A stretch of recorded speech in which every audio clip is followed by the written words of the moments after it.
kwenye harakati za Odinga kuna makubaliano alisaini na Rais William Ruto, ndo wakarejea kwa karibu baada ya ule upinzani wa uchaguzi ule.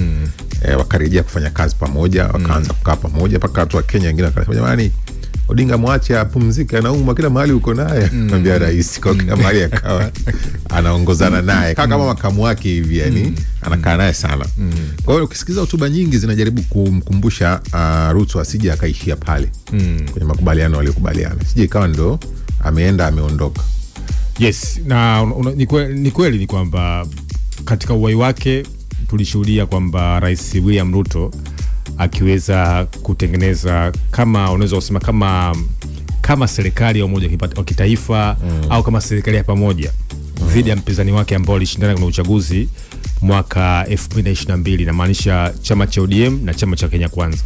Kwa hiyo na hiyo inakuja, zilianza harakati pale ambapo Rais William Ruto aliamua kumuunga mkono na kuhakikisha kwamba anatembea na Odinga katika kila nchi za Kiafrika kwenda kushinda Commission ya Umoja wa Afrika ambayo ilikuwa Musa Faki anaondoka. Kwa hiyo Raila Odinga alikuwa anataka nafasi hiyo ya Umoja Commission ya Afrika. Lakini vile Raila Odinga katika kabla kutaka hiyo Commission ya Umoja ya Afrika alikuwa ni mwenyekiti wa miundombinu katika nchi za Kiafrika. Sasa baada ya pale, kumbuka Kenya ilikuwa inapitia kwenye maandamano ya vijana. Na ile maandamano, kumbuka Raila Odinga hakuyaunga mkono. Nakumbuka, na akawaambia vijana jamani, mpo acheni ama acheni. Lakini vile nyuma, kabla maandamano ya vijana, kuna maandamano ambayo alianzisha yeye ya kupinga bei ya unga na bei ya sukari. Sasa baada ya kutoka kuzunguka Afrika kutafuta hizo kura kwa ajili ya kushinda Commission ya Umoja wa Afrika, tukashuhudia kwamba Raila Odinga na Rais William Ruto wakaingia katika hiyo serikali ya umoja wa kitaifa ambayo inaitwa NADCO. Mawaziri 6 walichaguliwa wa chama cha ODM kwenye serikali ya William Ruto. Sasa hii nao ukitazama imekuwa ni swala la kihistoria, kwa sababu siasa za Kenya zimekuwa zikiundwa na ndoa za kisiasa. Tulishuhudia ile mwaka 2007 pale ambapo Mwai Kibaki alimchagua Raila Odinga kama waziri mkuu wake baada ya machafuko yale ambayo yalitokea. Tukashuhudia mwaka 2018 baada ya uchaguzi mwaka 2017 Uhuru Kenyatta na Raila Odinga wakaingia kwenye serikali ya handshake. Lakini baada ya uchaguzi mwaka 2022 Ruto alikuwa anakataa kufanya serikali ya umoja wa kitaifa. Alisema kwamba haiwezekani huyu mtu huyu kia tukiingia kwenye uchaguzi nataka tukae kwenye mazungumzo, tuingie kwenye serikali ya umoja wa kitaifa. Kwa hiyo baada ya maandamano makubwa vijana, maandamano yake ya Raila Odinga, mwisho wa siku tutashuhudia kwamba William Ruto anamchagua, anamweka karibu serikali chama cha ODM kwenye serikali yake ya nchini Kenya. Sasa hoja msingi hapa ni kwamba unasema kwamba asiachie hapo. Na kwa nini unasema hivyo? Kwa sababu siasa za Kenya zimejengwa katika ukanda. Yani kuna wale ambao wanaitwa mataikun wa siasa, ambao hawa sasa ndio wamekuwa wakiamua siasa. Kwa mfano, kuna mataikun kutoka kwenye kabila la Wajaluo, kuna mataikun kwenye kabila kwa mfano la Wakikuyu. Kwa mfano kuna siasa za Kenya, kwa mfano Uhuru Kenyatta ni taikuni kwenye kabila la Wakikuyu. William Ruto anatokea kwenye kabila dogo tu la Wakamba.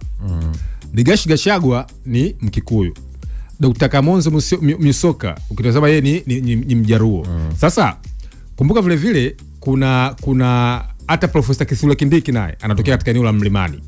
Sasa ukitazama hawa na siasa, ukitazama wamekuwa wakitengeneza ndoa za kisiasa kuelekea uchaguzi mkuu. Ni kawaida yao. Yani kama Godfrey Mchungu anamtafuta Mtei, afu wanatengeneza kama chama au muunganiko, afu anaingia kuna uchaguzi. Yani wao wamekuwa ni siasa zao. Na hiyo vile vile inaonyesha namna gani kama Kenya taifa lao katika dhana ya political awareness. Yani siasa zao, ukomavu wao umekuwa umeenda zaidi ya vyama. Umekuwa wakichagua watu kuliko vyama. Na ndio maana Kenya unaweza kuona kwamba vyama vya siasa sio maarufu kuliko watu. Na vyama vinaweza vikaanzishwa siku moja au mwezi mmoja kuelekea katika uchaguzi. Tumeona kwa mfano hiyo Martha Karua sasa hivi ana chama chake. Okay, huyu nani Jaji Maraga naye ana chama chake. Haya, ukitazama Rigathi Gachagua naye ana chama chake. Na kumbuka hivyo vinaanzishwa ni miaka miwili kuelekea uchaguzi. Sasa hawa watu kumbuka, ili uweze kushinda uchaguzi utasikia kwamba Rigathi ameungana na Martha Karua. Au Jaji Maraga ameungana na Martha Karua au Dr. Musyoka. Kwa hiyo imekuwa ni kawaida yao. Sasa namna gani Ruto alikuwa anamtumia Raila kwa sababu anatoka kwenye kabila kubwa wa Wajaruo na tumeshuhudia maziko yake yalikuwa makubwa sana. Sasa anampata wapi vile mtu wa kabila lile kutengeneza ndoa ya kisiasa kuelekea kwenye uchaguzi mkuu? Utazama kwa sababu Profesa Kithure Kindiki huyu ukisoma historia yake alikuwa ni alimtetea kwenye kesi ya ICC baada ya machafuko. Kwa baada ya Rigathi kujiondoa akamchagua kwa makamu wa rais, naibu wa rais. Sasa unapoelekea uchaguzi mkuu 2027 unamchagua nani kutoka wapi atakupa mtaji wa kisiasa?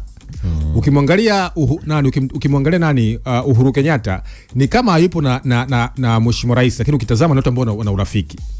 Walitengeneza ndoa ya kisiasa mwaka 2012 wakashinda uchaguzi. Kuelekea mwaka 2017. Sasa vile vile kwa hali jinsi ilivyo, lazima Rais William Ruto atamtafuta mtu mwingine ambaye anatoka kwenye chama cha ODM.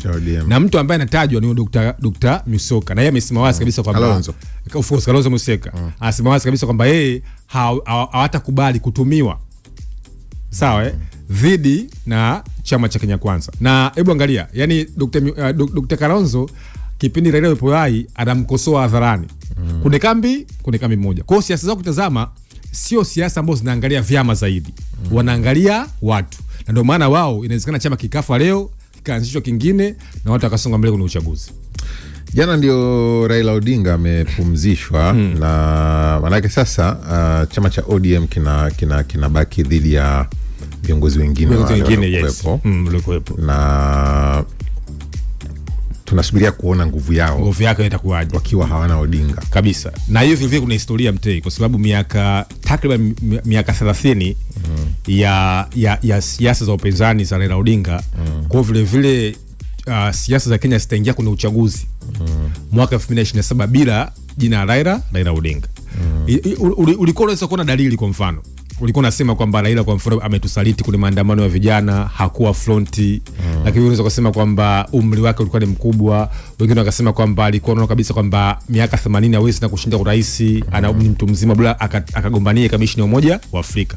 Kwa zote ukitazama zilikuwa zishaonyesha hizo dalili. Lakini wengi wamemsifu kama ni kiongozi ambaye anaweza kukaa kwenye mazungumzo kwa tulisoma nyingi kwa. Na ndio nitaka nikuulize kuna somo la kuchukua kwa Odinga, pamoja na kwamba amewahi kushiriki kwenye mambo mengi yaliyotokea kwenye siasa za Kenya, lakini tunaweza kusema pia amewahi kuiokoa Kenya kwenye mtafaruku mkubwa. Katika kipindi ambacho unafikiri Kenya ndio inaingia kwenye vurugu kubwa, anatokea anafanya jambo ambalo sema wengine wanasema kamlaumu kwamba umekubalije lakini ndio kashaiokoa Kenya, afana tulie afa kirudi anaanza tena. Moja ya mazungumzo ambayo yalifanyika mwaka 2007 ambayo likaongozwa na hayati Mkapa, mstaafu Jakaya Mrisho Kikwete na Kofi Annan, inasema kwamba Raila Odinga walipokuwa na wachama chake walikuwa kiingana kwenye mazungumzo wote, ilikuwa inasema kwamba mazungumzo yalikuwa ni magumu zaidi. Lakini Raila wakiwa nao yeye mwenyewe, inataja kwamba alikuwa ni rahisi zaidi Raila kuingia kwenye negotiation. Kwa hiyo ukitazama ni mtu ambaye ni mwanasiasa ambaye ni flexible, anabadilika kutokana na mazingira. Lakini mwanasiasa ambaye ukitazama machafuko alikuwa hapa mkononi mwake, lakini alikuwa hawezi kukubali maka ni kwamba alikuwa anaiangalia Kenya kwanza. Kwa hiyo vile vile hii kwa wanasiasa wa upinzani wa Afrika lazima vile vile wajifunze kwamba maslahi ya nchi, yani maslahi ya nchi yatakayo makubwa zaidi kuliko maslahi ya vyama. Kwa sababu kama angeamua kufanya chochote vile vile Kenya isingekuwa leo hii. Mabadiliko makubwa ambayo amepigania katiba, leo hii Kenya inatajwa kama ndio nchi ambayo ina katiba best katika nchi ya Afrika, ukiacha South Africa. Kwa ni kwamba mabadiliko makubwa ya kiuongozi na ya kisheria yanatajwa kwamba yamejengwa chini ya Raila Odinga. Leo hii kwa mfano hata Rais William Ruto ameshinda uchaguzi mwaka 2022. Anashinda uchaguzi huku rais ambaye madarakani alimuunga mkono mpinzani wake na still bado anashinda uchaguzi. Kwa kimsingi ni kwamba kwa kweli anatajwa kwamba ni mwanasiasa ambaye maslahi yake hayakuwa makubwa kuliko maslahi ya nchi. Sasa namna gani viongozi wa Kiafrika wanaweza kusema kwamba maslahi yetu sisi yasiwe makubwa dhidi ya maslahi ya nchi? Ndio maana unaweza kusema kwamba viongozi kama Raila Odinga huwa hawazalii kila mahali na uwezi kuona kila saa. Haya bwana, pumzike kwa amani Raila Odinga, na safari ndio imeishia hapo. Tunashukuru kwa miaka yake 80. Tumejifunza ya kujifunza, na tubakie kwenye kukumbuka mema aliyoyafanya.